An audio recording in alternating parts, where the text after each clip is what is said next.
roundtables before. I'd like to officially introduce you to your lead medical director, Dr. James Frame. And it looks like so far we have 4, Dr. Frame. Guys, it's a small group, so if at any point you want to ask a question, unmute your microphone, clear your throat, whatever you need to do to catch his attention, and then you can ask the question. But be sure to remute your microphone afterwards so the noise around you won't bother everyone while they're trying to hear Dr. Frame. So with that having been said, Dr. Frame, I'm going to turn it over to you. All right. Hey, Jane, before you leave, could you, when you look at your screen, have I got the whole slide on there? Yes, sir. Well, yeah, I can see everything that it's kind of over to the side a little bit, but it's on there. All right. Sounds good. Okay. Well, thank you, Jane, for that introduction. My name is Jim Frame. I am your EMS Medical Director for PERCOM. And what we want to talk about is a couple of things. The introduction here is going to be about the medical emergencies section of the National Registry exam for paramedics. The medical emergency section covers diabetic, all 3 conditions, so that's hypoglycemia, diabetic ketoacidosis, and hyperosmolar non-ketotic hyperglycemia, which we abbreviate HHNK. So those 3, hypoglycemia, DKA, and HHNK. Then there's 2 thyroid conditions. One is thyroid storm, is a form being produced. And the low thyroid, the adrenal crisis, the so-called person who's on steroids, and all of a sudden goes off the steroids abruptly without weaning down, or all of a sudden their adrenal glands go south and die off, usually due to infection. And subsequently, when you don't have enough steroids and you naturally produce steroids, your blood pressure drops, your pulse drops, and a lot of badness happens. So those are the big 3. Now, sepsis is also tested heavily as well, but that's mostly in the form of fluid resuscitation and being aware of the altered mental status and such, and the fever, things that go on with these patients. So sepsis would be a big one as well. Though sepsis is not an endocrine emergency, it is a medical emergency. And so you'll be seeing that. Now, cardiology is pretty much tested on its own, as well as airway management, OB, gynae, pediatrics are all tested separately, along with EMS operations. I may have missed 1 or 2 in there, but there's 7 subject areas. And so what you do is after you take your exam, you're graded in all 7 areas. All 7 areas have to have a passing rate of 75% or better to get through the exam and to be awarded your patch for your respective state. So medical emergencies is one of those 7 subjects. And within that section is anywhere from 10 to 15 questions, depending on how well you answer the questions.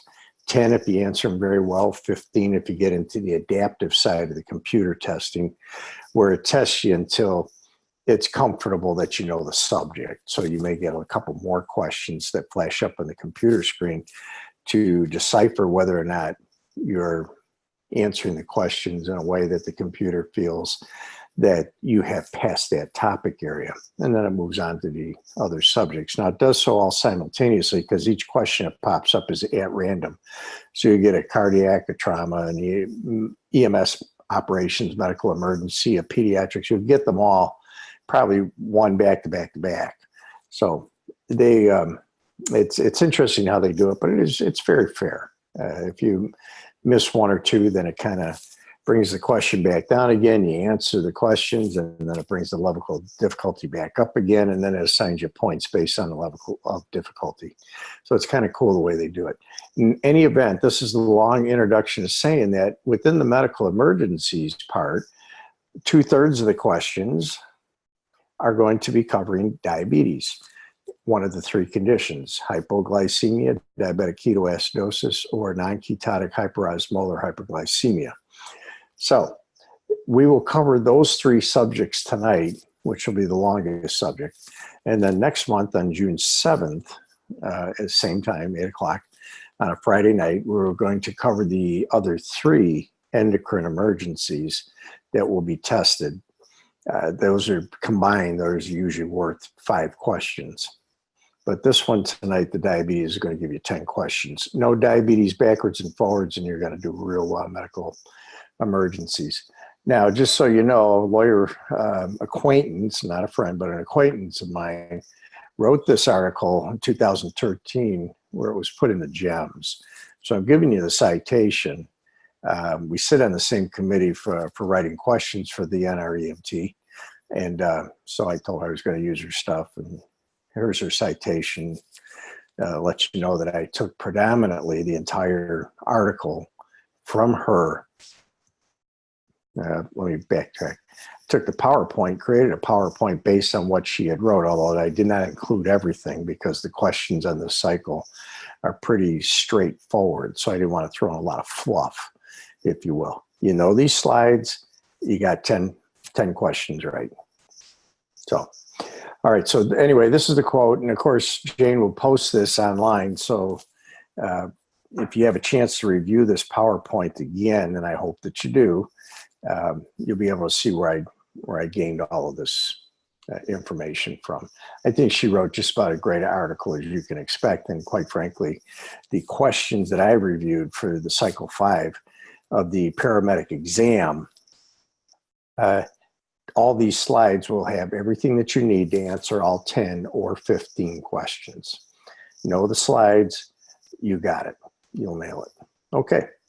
So Maggie did a good job with this. All right, so let's get on to the talking here. Diabetes mellitus, most common emergency endocrine disorder. Why do we call it endocrine? Because it involves a hormone.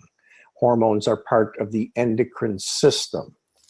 The hormone that's involved is called insulin. Okay, so know that insulin is a hormone. It's secreted, in other words, it's manufactured by and then put into the bloodstream directly from the gland, in this case, the pancreas, directly into the bloodstream. That's what defines an endocrine gland. Thyroid gland, pituitary gland, adrenal gland. These are all very prominent endocrine organs within the body. Of course, there's a host others, but these are the ones that cause the biggest problems for patients from an emergency standpoint. So just know that it's the most common emergency endocrine disorder. And we break it up generally into 2 very general types. The first is a type 2 where insulin is being secreted into the body, but not in enough quantities to keep the blood sugar low enough and to keep the blood sugar going into the cells. Now you think about insulin as being a bunch of stone in a rock pile, and the insulin is the dump truck, and that insulin is not going to get into the cell unless the dump truck is filled with insulin and goes into the cell and dumps the insulin and glucose together. Insulin is the dump truck. It is required. Without the dump truck, the insulin does not pull the glucose into the cell. So piggybacks it or carries it or attaches to it, however you want to look at it, insulin's required. You can have a serum glucose level of 1,000, but yet your patient's unconscious because they're not able to process glucose. Why? They got plenty of sugar. The answer is they don't have the insulin to carry it into the cell where the energy is produced that will keep us conscious and keep the body functioning. Okay. So you guys have all seen, or if you haven't seen, you will see in your paramedical careers, or hopefully many of you will go forward into nursing or medicine. Complications of diabetes are just unbelievable. Just unbelievable. It's a horrid disease. And when it's poorly controlled, because quite frankly, the patient doesn't take care of themselves or they have other diseases about them. When this disease gets out of control, it's wicked. And of course, it's the 7th leading cause of death in the United States, but it's the #1 contributing cause to stroke and heart disease. right behind hypertension, right in front of hypertension. High blood pressure, diabetes, all of these secondary diseases cause the strokes and heart attacks that are out there, and they cause the sepsis out there as well. Because what does bacteria like to eat? Sugar. They're like little kids. And when you give them little kids sugar, now you've got you got a child that's running around 100 miles per hour, and usually for most of the night, much to the chagrin of the parents. Same thing with bacteria. Bacteria can have a growth rate of 8 to 12 hours, sometimes 16 hours, depending on the type of bacteria. But boy, when you add a high amount of sugar, you can reduce the doubling time of any bacterial load down to 4 hours. I mean, it's just incredible how glucose can stimulate growth in bacteria. The beauty of bacteria is they don't need insulin. They just grab the glucose and pull it right in through the cell wall by itself. Yet human beings, to get it through into the cells, need insulin to carry it in. All right, so that's pretty much your overview for right now. As you know, the pancreas sits in the mid part of the abdomen in the epigastric area, maybe a little shade over to the right, but its tail, it starts the head of the pancreas right there in the epigastrium, goes all the way to the left upper quadrant, tucks the tail right into the spleen. And so it occupies that whole area in the upper part of the abdomen. It's a nice big white corrugated looking type organ. It's elongated. It really looks kind of cool. And easily injured in trauma, but usually without long-term effects. When the pancreas starts getting chewed up, it's because of diabetes or alcoholism or gallbladder disease. Those are the things that could really chew up a pancreas. So from a trauma standpoint, they recover pretty well from trauma, but from a disease standpoint, they don't recover at all. So we'll keep going along here. When the blood sugars are elevated, it's the islet of Langerhans cells, or the beta islet cells, whatever you want to call it. Just remember islets. Those cells within the pancreas are the ones that produce the insulin. So think about it from this standpoint, that when those islet cells get attacked by a virus or by a drug or any other type of chemical, or just because of genetics, when the islet cells go away, you don't have any more insulin produced. There's only one cell in the body that produces insulin. That's the islet cells in the pancreas. And when they go away, that's it. When it's gone, it's gone. And there's nothing more. So those types of diabetics, called type 1 diabetics, when the islet cells are completely destroyed, are folks that don't have any insulin production at all. And so they have to receive all their insulin through injections or through an insulin pump. The second type of diabetic is the so-called adult onset.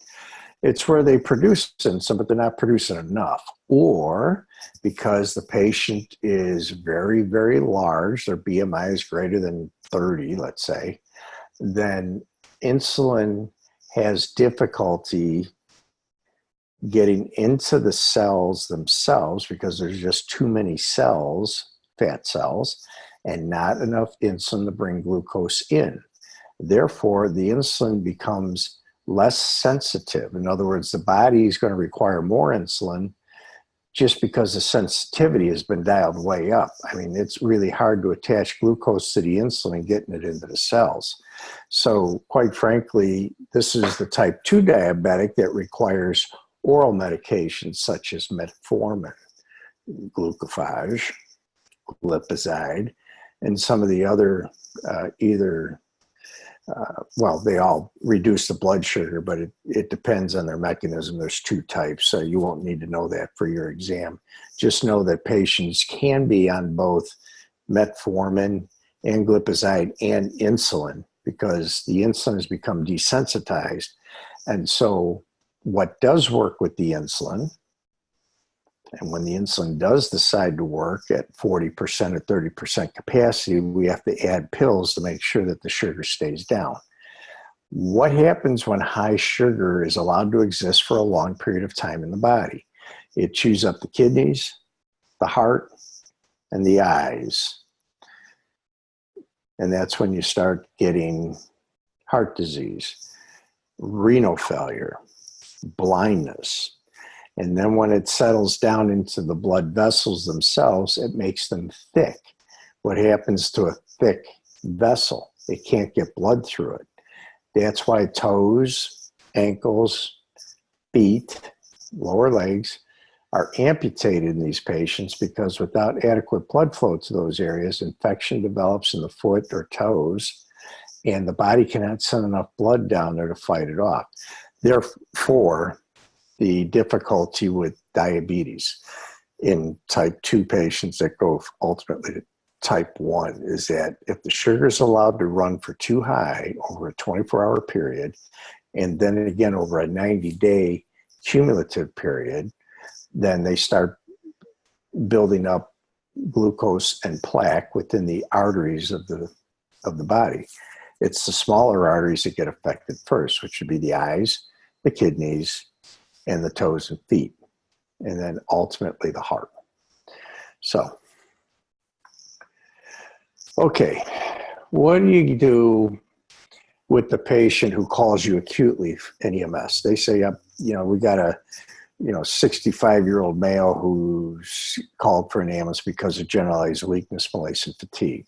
You get on the scene and you start getting into your assessments right away. They're going to ask about thirst, frequent urination, or hunger, weight loss, blurred vision, double vision, frequent infections, confusion, altered mental status.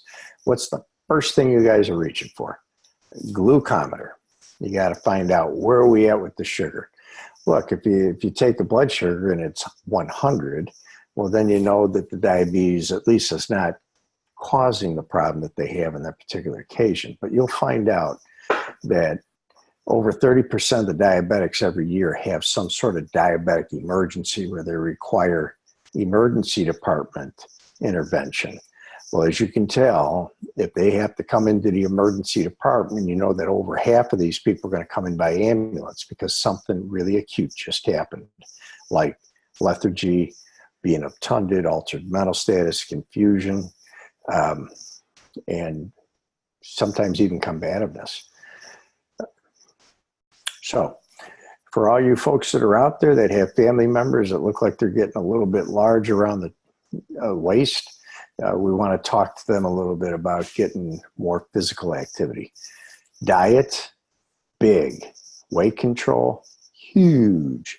Physical activity, the most important factor. Look, if you got a little overweight diabetic or something that's got a BMI greater than 30, and he or she puts on a pair of gym shoes and walks around the block once a day, they're going to have an easier time controlling their diabetes than somebody who's sedentary. That's just the fact of life. All right.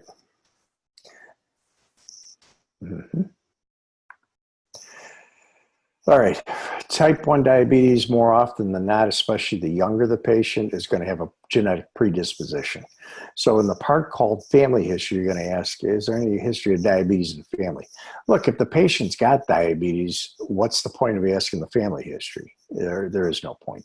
But if you've got a first-time patient who's unresponsive, altered mental status, malaise, fatigue, weakness, maybe even getting septic, or they've got bad ulcerations on their feet and they're becoming infected, you may want to ask the question, does he have diabetes? No, he's not a diabetic that we know of.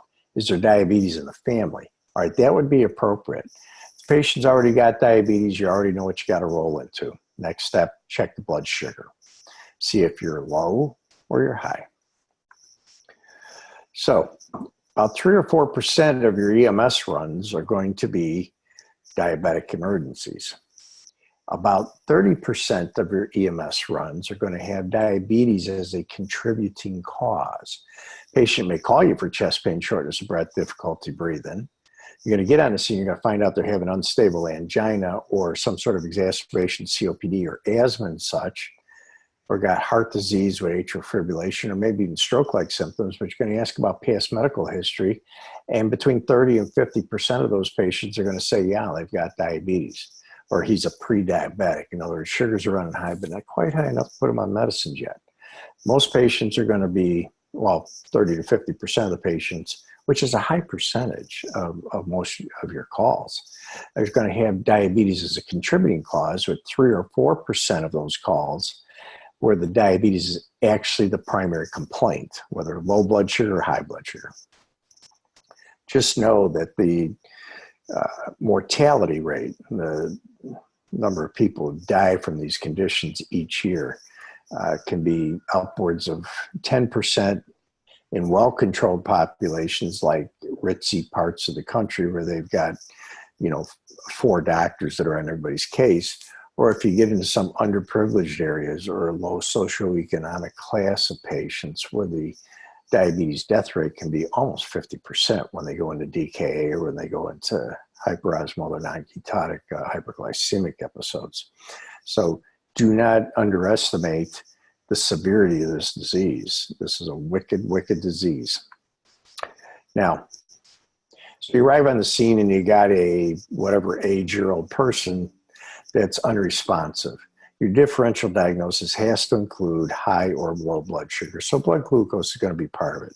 When I give you your scenarios and you ask me for vital signs, I'm going to ask you what vital signs you want. It's going to be blood pressure, pulse, respiratory rate, whether or not they're febrile, although, that's plus or minus unless they feel real warm, blood sugar, pulse oximetry. And then are they alert and oriented ×4? So those are your comprehensive vital signs. In other words, this is a good starting point. But that blood sugar, if you've got EMTs on the scene with you as paramedics, if you've got an EMT that shows up, have them put the patches on the patient, have them start the oxygen, put the pulse ox on them, and get the blood sugar right away. That is a BLS function and something that paramedics sometimes in their scenarios with me fail to mention, either getting a blood sugar or having an EMT designated to get their vital signs. All right, so your patient calls you because they're altered mental status. He's confused. He's not waking up. He seems to be real tired, real lethargic. We can't get him to say much. So you get on the scene, you're like, okay, could this be diabetes? Could it be sepsis, brain bleed, strokes, things like that? I mean, when you come up to a medical emergency for an ill person, it's anything and everything, which is why those first set of vital signs, the comprehensive vital signs, which include temperature, pulse ox, and blood sugar, are going to help you start pinpointing what the problem is here. And on the National Registry test, on the written and as well as the oral exams that you'll take with me, you could very well have hypo or hyperglycemia complicating a current condition such as chest pain, shortness of breath, headache, altered mental status, and such. So it's going to be very important on your scenarios as well as on the exam to recognize when a blood sugar is below 70, that is considered hypoglycemia. Now, the patient can be alert and awake with a blood sugar of 40. They can be unresponsive with a blood sugar of 40. You just never know. When the blood sugar drops below 30, that is what we call the LD50. In other words, lethal dose 50, lethal range. 50% of the patients with a blood sugar of 30 or less will die. That's half. So you don't want to miss that. You don't want to come in with your patient and say, boy, they've been altered. They've got this, this, and this going on. We started an IV. We got them into the hospital here. And then one of the techs reaches over and says, hey, doc, her blood sugar's 20. You don't want to be that guy that we all turn around and look at and give you the WTF look. Okay, do not miss your blood sugars. All right. A lot of these patients, though, are going to present to you with dehydration type symptoms. So they're going to be nausea, vomiting, dizziness, lightheadedness. And here's a cool one. In the younger patient, the first time presenters, 16, 17, 18-year-olds, they're going to be vomiting for the last 2 or 3 days with horrible abdominal pain. Finally, they call you because the patient's just kind of sitting there altered in their mental status, but horrible abdominal pain. And you're going to get a blood sugar and it's going to say high. That's going to be a first-time presentation for these people. And so when they're brought into the emergency department, the first-time diagnosis is made. However, that high blood sugar that whole time there is doing damage as you speak. So it's really poor form if you miss even a new onset diabetes on the field for patients who have even nausea or vomiting or abdominal pain. That sugar has to be checked.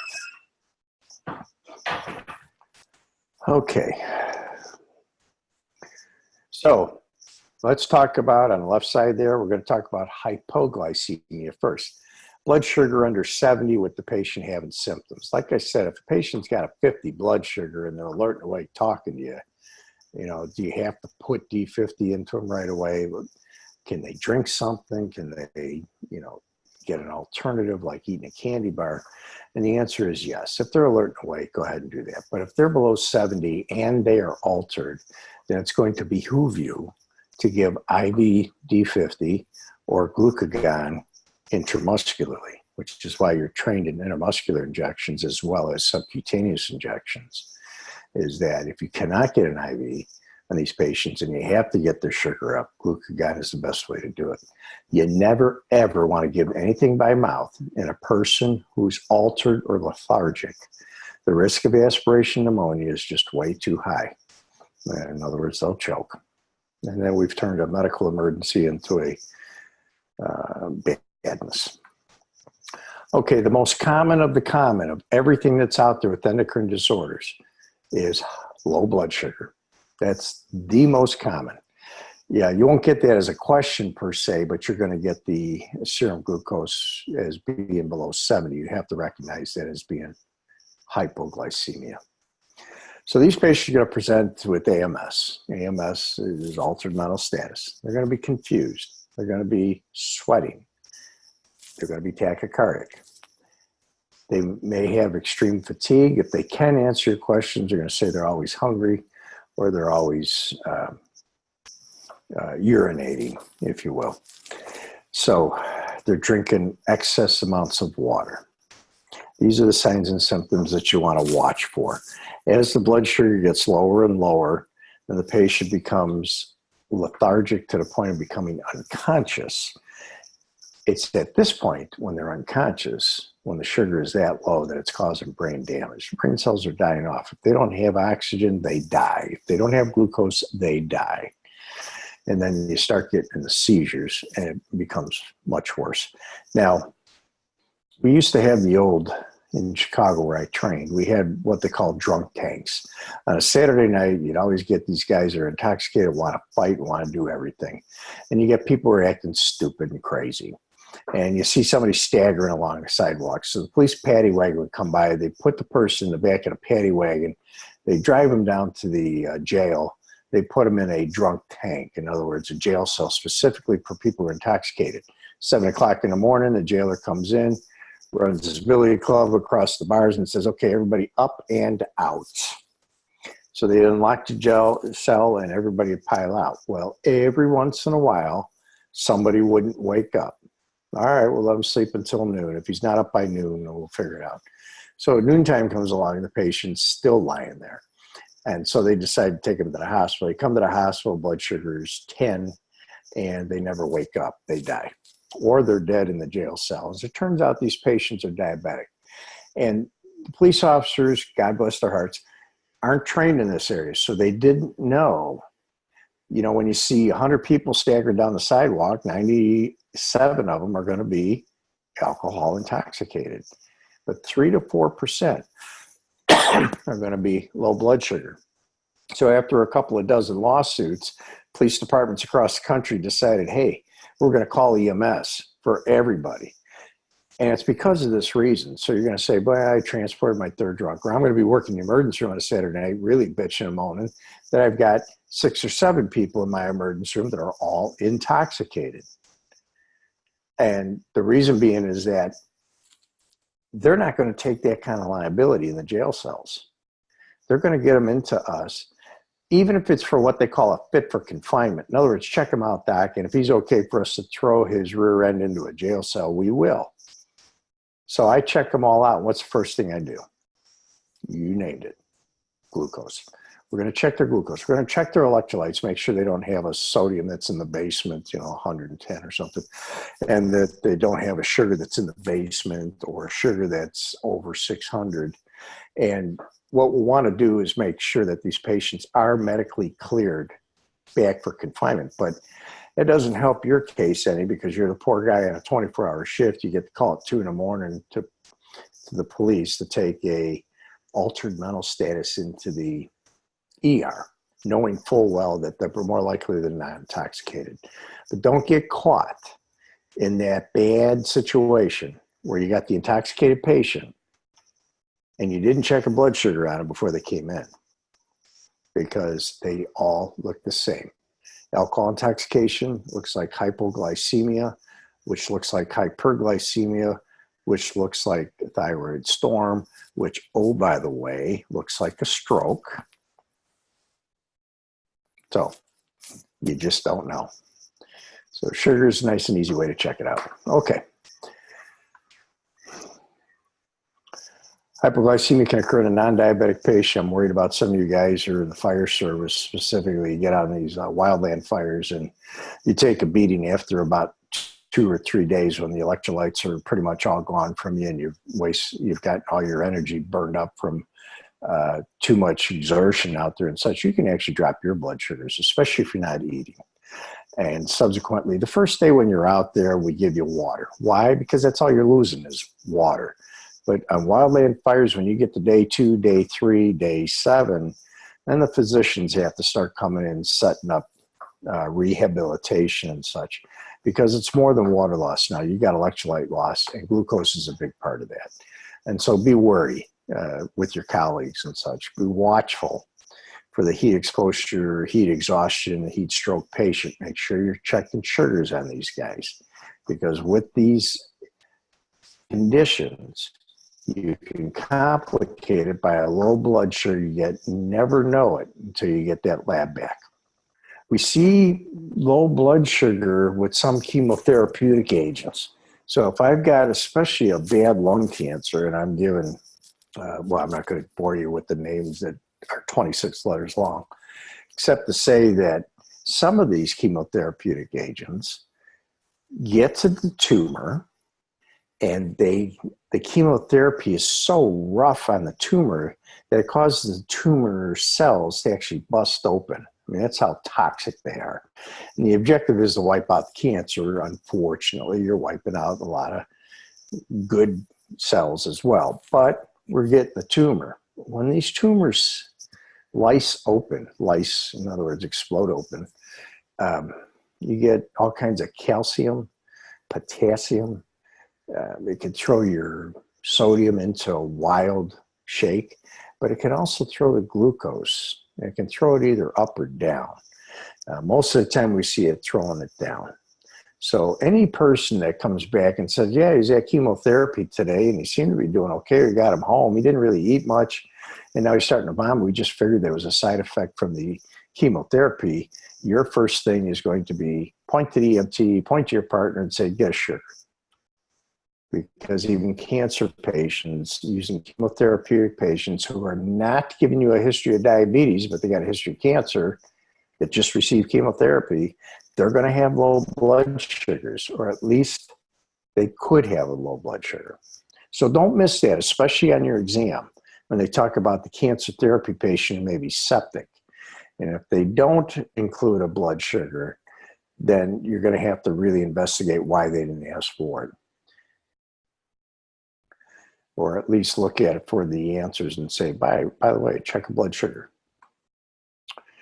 Okay, if the person's alert and awake, just like we talked about a little bit earlier, good. Give them a candy bar, give them some juice, and if they're unconscious, you give them an amp of D50. Glucagon, when an IV line's not established, you give 1 to 2 milligrams IAM. Within 8 to 21 minutes, I don't know who the hell came up with that number, but 8 to 21 minutes, they'll start getting a response. So don't shoot them with glucose or glucagon and then wait the 20 or 21 minutes before you decide to transport. Anybody who doesn't have an IV line and gets glucagon really needs to come in. If you can get an IV line, you give an amp of D50, the patient perks up, alert and awake, normal vital signs, and things are good. then that's a good thing. And you can initiate some of your no-load protocols. In other words, I don't really have to transport you to the hospital. We already figured out what was going on. There's only one thing in the world D50 cures, and that's low blood sugar. And if it cures it, then we know it was a low blood sugar. It's one of those 1 + 1 = no kidding when it comes to D50. But if they don't respond, or you got any kind of problems where you can't get a line, you can't get fluids in them, then you check the blood sugar and it's low. You give glucagon and you get them into the hospital. You don't allow refusals from those patients. So here's your 3 criteria, by the way. We just talked about a no-load diabetes. In other words, back in the day when I was in the 70s as a paramedic, everybody went to the hospital. Didn't matter. Get on the scene, blood sugar's 30. Okay, give an amp a D50, put them on the stretcher when they come in. They're sitting there eating an apple and reading a newspaper, coming in by the stretcher where we have to put them on the cart, and then check the blood sugar and go, oh, hey, you're normal. You can go home. So what we call is a no-load protocol. And that protocol says that, look, if you got people at home and people can watch him, competent adults, people that can watch him or her, and you get on the scene, they got a blood sugar of 30, you give them an amp of D50, they perk right back up. So they have to have a pre-treatment blood glucose of less than 80 and return of normal mentation within 10 minutes of the D50. And they demonstrate that they can eat and they got normal vital signs and they've got adult people there to take care of them. Then medical director protocols will say, yes, you can accept the refusal from these folks, or you can make it a no-load. In other words, the patient's recovered completely from it, no complications, make sure your documentation's good here, no complications, and we return to quarters, patient was no transport. That doesn't mean that it has to be an outright no kidding refusal. I mean, you can talk to the patients, I talk to them. And if they're okay, and they've got the other criteria here, but you're gonna be met with 4 criteria on the exam. And they're going to give you these 4 criteria. And the biggest criteria is going to be the patient's alert and awake within 10 minutes after you gave the D50. They're able to eat. Their vital signs are normal. And there is another adult that's going to be present with this patient to keep an eye on them. You'll get that. It's usually 1 question, but it's an easy one. This isn't going to be diabetic surgery here. This is easy. Now, what happens to the patient that doesn't produce insulin? It starts with nausea, vomiting, diarrhea, and starts becoming lethargic, cannot take their insulin. They're just too sick to get out of bed. And after a day or so, they're getting worse and worse.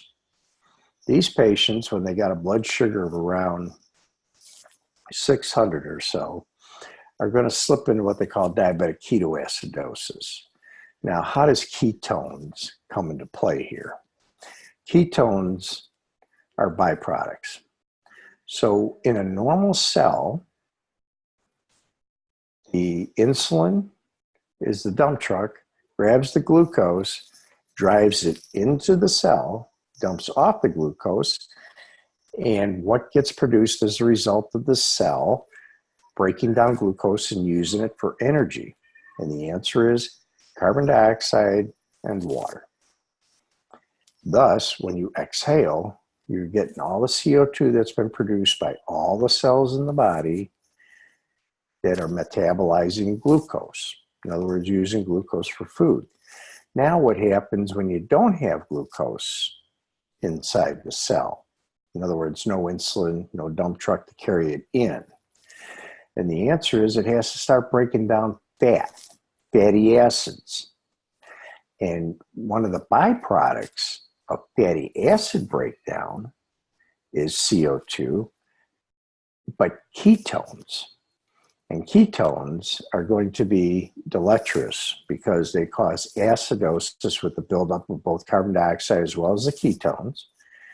And you go into metabolic acidosis, but it's the ketones that's going to make you unresponsive. So you may get on a scene and you're going to find this patient's blood glucose. Well, of course, your glucometer is going to be what? It's going to be reading high. And so you're going to see the patient tachypnic, in other words, Kussmaul. They're taking real deep breaths, but they're doing it rapid.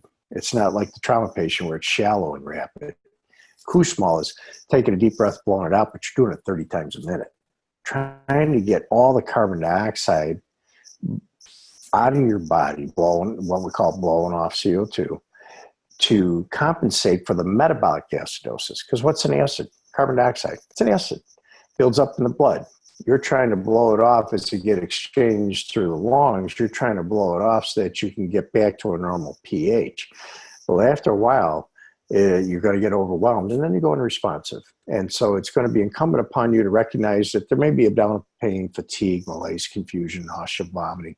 They got the big 3 Ps there, as you can see on the slide: polydipsia, polyuria, polyphagia. In other words, hunger all the time, thirsty all the time, urinating all the time. Big 3 Ps.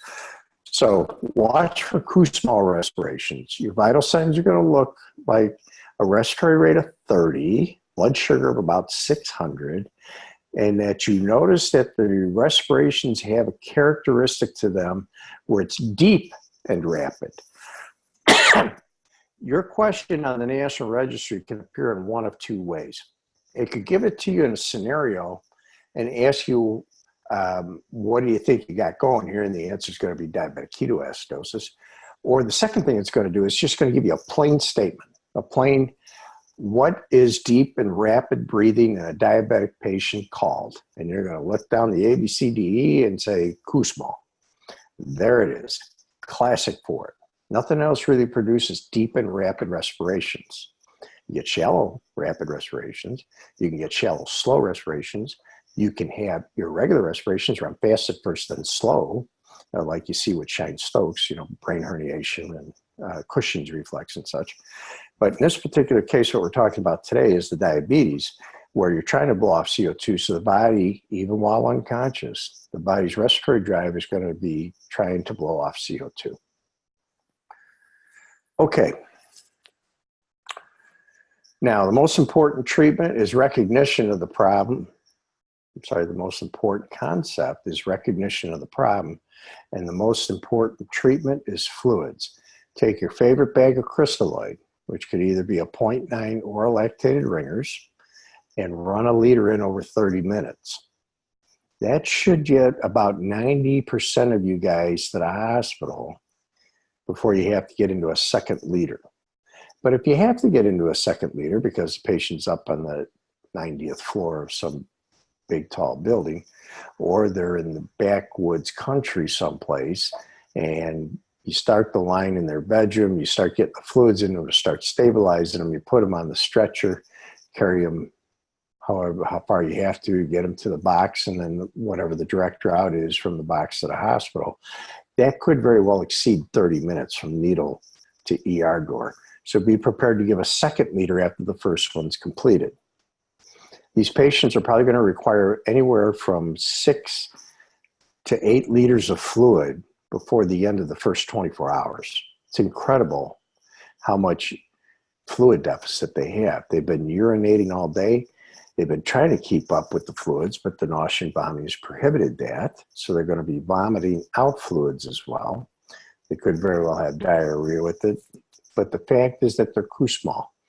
Now, if you've gone up to any kind of a mirror in your lifetime and fogged the mirror by exhaling, you see that that's moisture that comes out and hits the mirror, fogs up. Every breath, you lose fluid.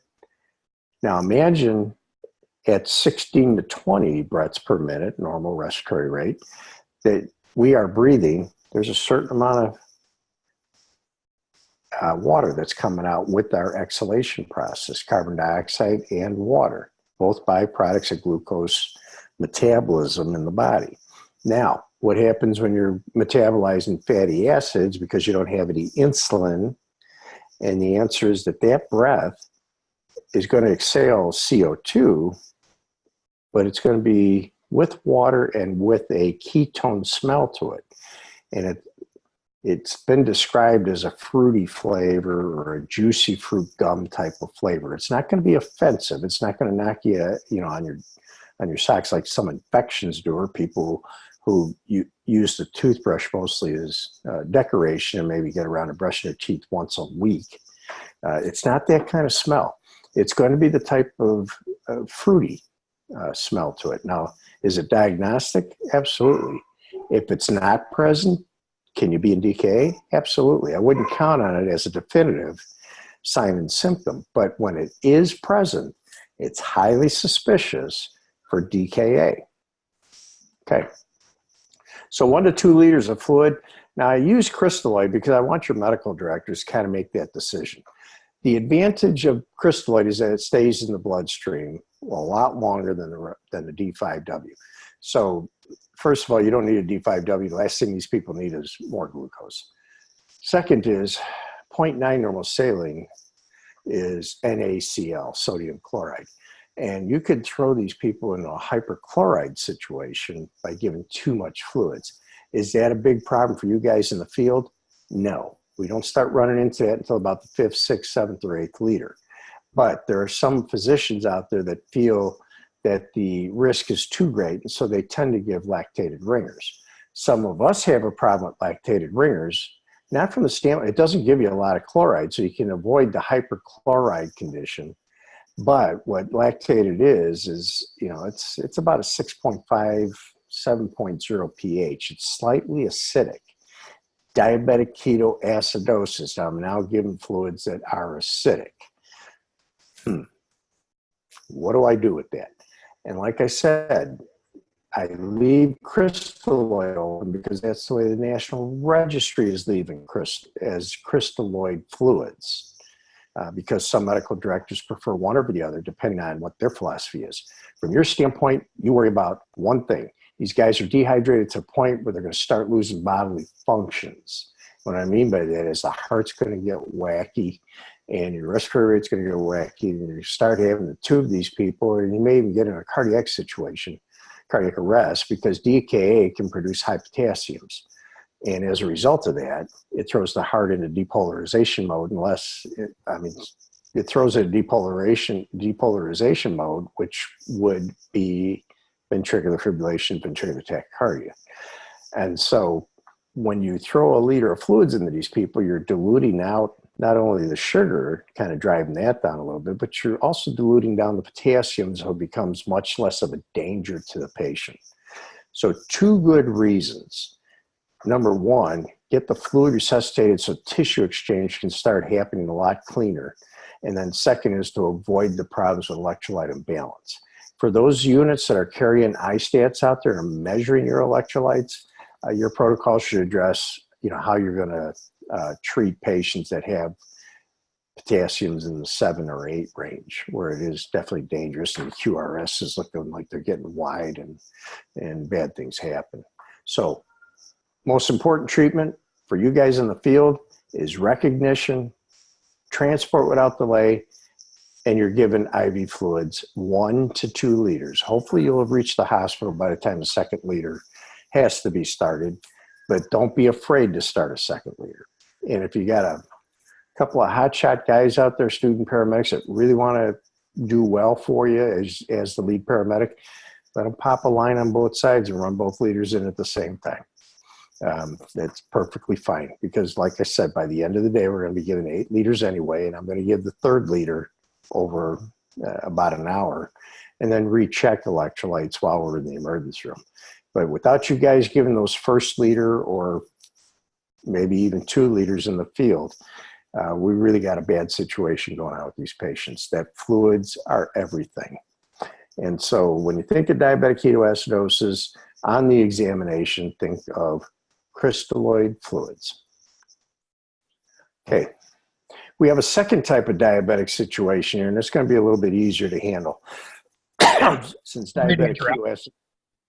I was just wondering if you had like a simple explanation why they go into hyperglycemia and DKA.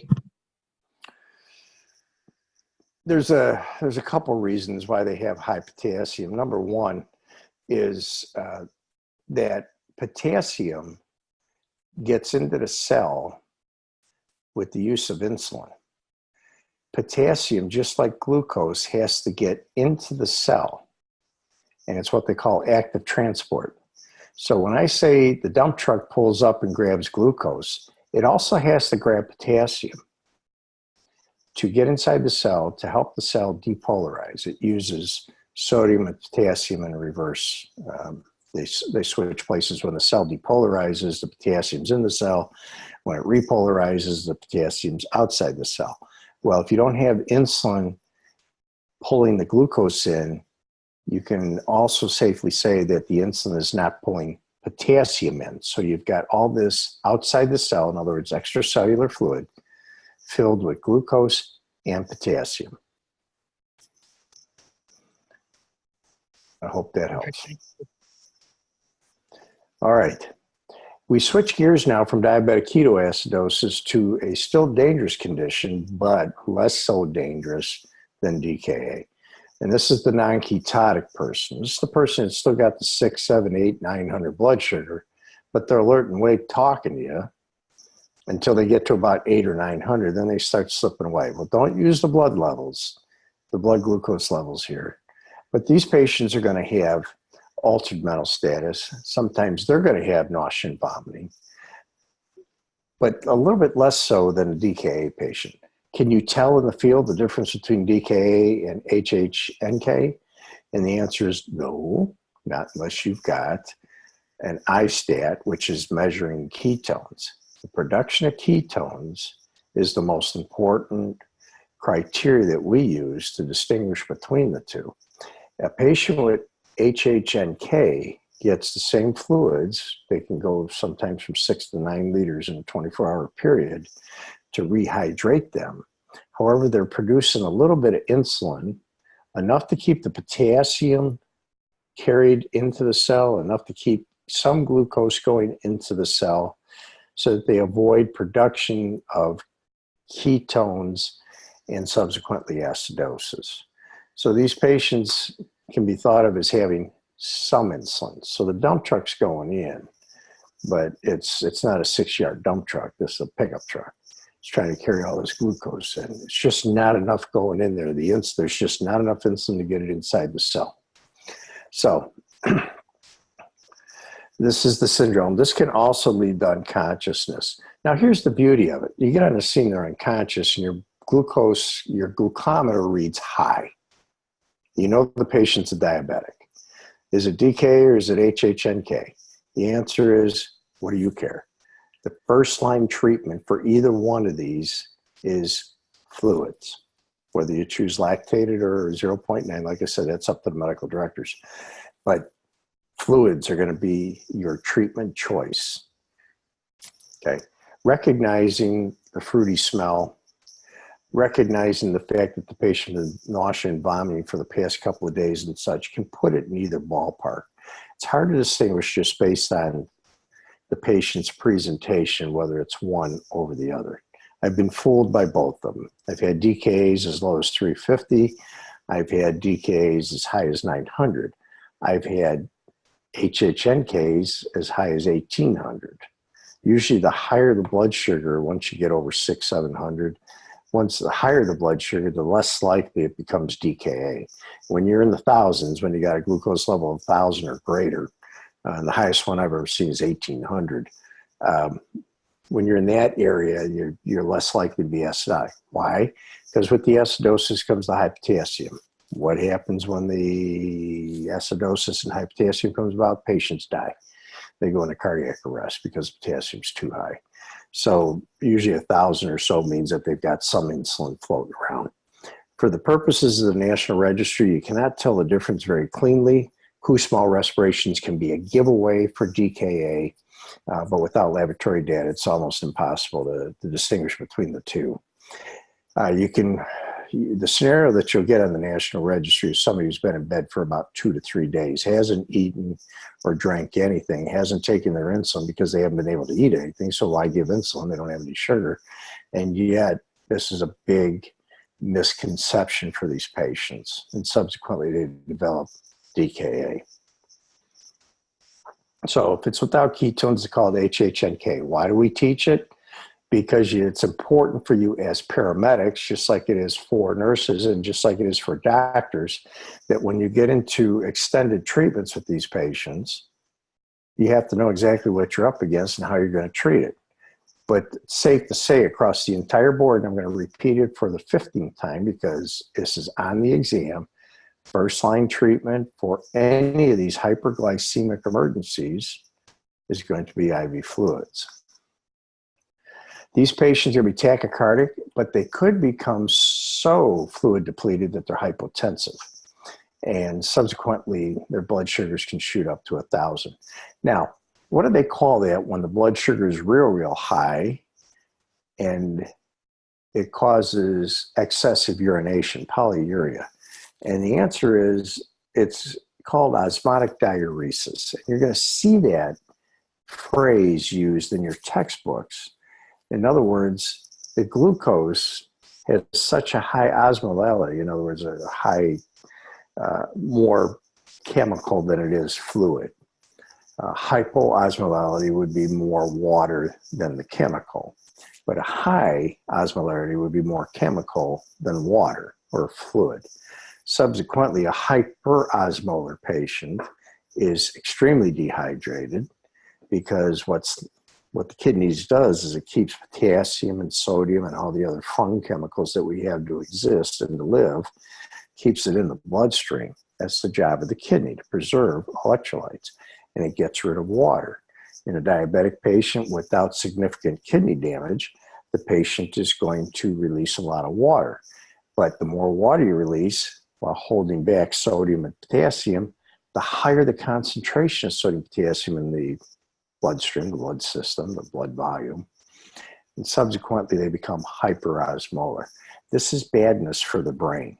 The brain does not like hyperosmolar situations, and you can go unconscious or worse yet, go into seizures pretty easily as a result of a sodium being too high or on the other end too low. But either way, when it gets outside of range, you got some big problems. So start your line, infuse the liter over 30 minutes, get a second liter into them while you're transporting the patient to the hospital. The last person I want to talk to you about is special populations, and we're going to wrap this up in 2 slides here. Number 1, when you got a diabetic child, it's not type 2. I can assure you that as a result of genetic predisposition or maybe some environmental factor or maybe some virus we haven't discovered yet, in some of these patients gets into their pancreas, destroys the islet cells, no insulin production. Your first clue, your first diagnosis, the first time that the patient presents, maybe somebody who's vomiting with a lot of abdominal pain, a 7 or an 8-year-old or a 6-year-old. And the family gets real concerned because they haven't ate or drank anything all day. Tried calling the pediatrician. He's not in. So they call an ambulance because it's just getting too bad. You get on the scene, what's the first thing you're going to do? You're going to check a blood sugar on these kids as you're starting an IV. And more times than you'd like to count, you end up with a sugar that's just wild, way out. And that's going to be their first time presentation. So whenever you run on a sick kid, in the back of your head, you have to be thinking sugar. Now, what about a child who has type 1 diabetes, that is established type 1 diabetes, but gets into fever and vomiting and such like that? Blood glucose check again. Family will sometimes hand you a piece of paper and say, yeah, this is what the blood sugars have been running all day, and we can't get it down below 400 or 500 or something. Well, start your line, 20 per kilo into these patients over 20 minutes. You can give up to 60 per kilo over 1 hour. That's a bolus every 20 minutes, and you're allowed 3 boluses an hour at 20 milliliters per kilogram. Pediatric emergency medicine literature says, therefore, 20 milliliter per kilo every 20 minutes interprets to 60 per hour.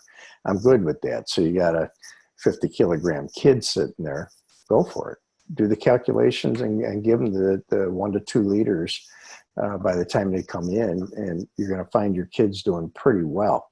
Now, some of you may sit there and say, well, what if you give too much volume too quickly? That's why we use 20 milliliters per kilogram. We don't use 100 milliliters per kilogram. And we give the bolus over 15 to 20 minutes, sometimes 10 minutes if you got a hypotensive person, but over 15 to 20 minutes. And hopefully you'll be well on your way to the hospital. So the child who's very small, let's say, who's probably 30 kilograms, if you're lucky enough to get an IV, or if they're going unresponsive, get an IO, and it's going to be 20 milliliters per kilogram. Here comes your bolus. We're going to run it in over 20 minutes. It may only be 500 or 600 cc's of fluid, and get them in. And if you're not in yet, reassess and go ahead and give your second bolus. Special populations is a very distinct subject on the National Registry exam. Most of the time we talk about pediatric diabetic patients. They could be either in the pediatric section or the medical emergencies section. Either way, it may have a dual category count to it. So be aware of the pediatric diabetic patient. Okay, and lastly, we use the D50, but some of you guys may be carrying a D25, and some EMS systems have gone to D10. I'm good with D10. You can hang it as a bag or you can give it as an injection. It doesn't matter. The objective is if your patient is hypoglycemic, in other words, you got a new set of parents with a child that's a new onset insulin-dependent diabetes, so everybody's trying to get used to the disease and try to figure out where this kid falls in. So every once in a while, they may give it a little insulin. Well, the boy's going to go to a birthday party today. Let me give him a little bit more insulin here. In a couple hours, he'll be eating a lot of cake and such, and we'll want to keep that under control. Well, then the kid gets there, the cake's not there, there's no cupcakes, or he's too busy playing, and all of a sudden, poof, he goes down like a ton of bricks. You get on the scene, he's hypoglycemic. D10 to D25 is perfectly fine for these kids. And if you want to throw an amp at D50 into a 0.9 normal saline, that makes it D5, 1 liter. If you got a 500 bag and you throw a D50 into it, that makes it a D10.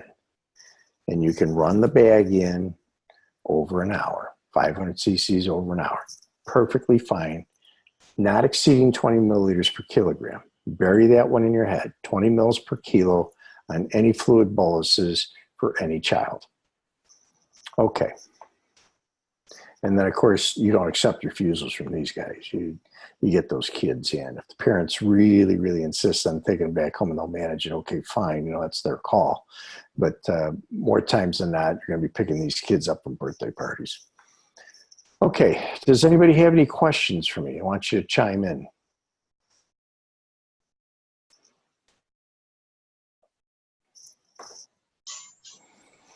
All right. Well, I appreciate you guys being here tonight. This is, again, the first part of 2 lectures that are going to include the endocrine emergencies.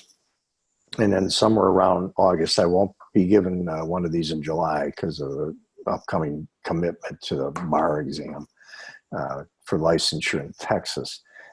So I'll need my study time in July. But June, I am going to finish out the endocrine emergencies section. And then picking back up in August, again, we'll start with sepsis and such. Does anybody have any questions? Anything at all, guys? All right. Well, I appreciate your time. Jane is going to post this online. If you have any further questions, you want a little bit more in-depth reading, make sure you pick up your textbooks and read it. That's the best source. I did cite this article that I pulled most of the information about this medical emergencies topic, endocrine emergencies topic, on the second slide of this presentation. So you can look at that citation as well and decide if you want to learn just a little bit more. I cut out a lot of fatty stuff out of it. All right. Well, thank you for joining me tonight. And if you have any questions, shoot me an email. If not, we'll see you in June. Thank you, Dr. Frame. Have a good pleasure. night. Bye-bye, guys.